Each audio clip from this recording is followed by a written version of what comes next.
In this week's Flyin Illini report, ooh, do the Fighting Illini have an opportunity on their hands?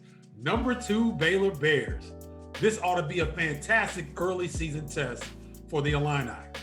The Baylor Bears are led by Big 12 preseason player of the year, Jared Butler. Outstanding guard, one of the best guards in all of college basketball. Baylor features the best backcourt in America. You look at Jared Baylor, Maceo Teague, Mark Vital, Davion Mitchell. Flagler can shoot the lights out from 3. This is an outstanding guard group. They're physical, they rebound well, and the Illini have to be able to hit their threes in order to be successful against Baylor. First point to look at, the Illini must dominate the glass. The Illini are the best rebounding team in the country right now, but Baylor is right there with them.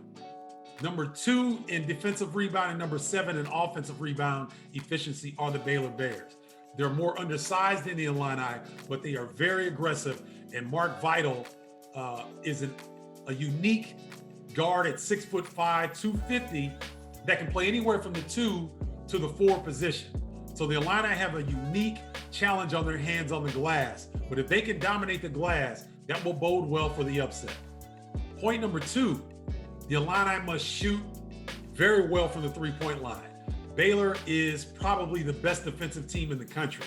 So you're not going to get a lot of looks if you have to walk up the court and play half-court offense. The Illini need to control the glass, get out on the break, look for early three-point shots, and keep that Baylor defense moving, because once they're set and locked in, it's very difficult to score against Baylor.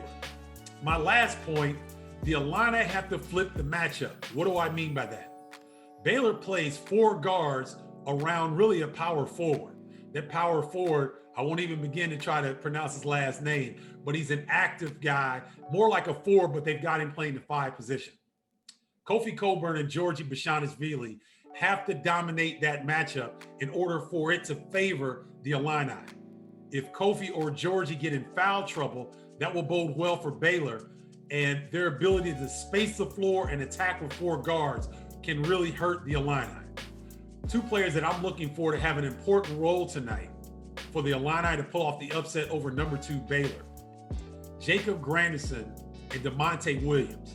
They will be playing the 4 position to be matched up with Mark Vital.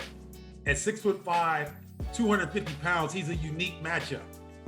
So Jacob and DeMonte are going to have to bring extra effort and energy to try to keep him off the glass and try to nullify his ability, because Baylor runs no offense for him, but yet he averages close to double figures because he's so aggressive around the rim. What do I think the outcome is going to be? This is going to be a loss for the Illini. If I had to make a decision, I would love to say, hey, the Illini can pull off the upset. But Baylor is one of the most complete teams in all of college basketball. They lack the size that the Illini lack, but they've got 4 guards, all juniors and seniors, that have extreme confidence from the three-point line. They can attack you off the bounce. They're underrated rebounding group, and they're outstanding defensively. And with that mix, going up against Adam Miller, Andre Curbelo, needing to play minutes for the Illini, I think the advantage is Baylor Bears in the backcourt, and thus I pick Baylor to win this game.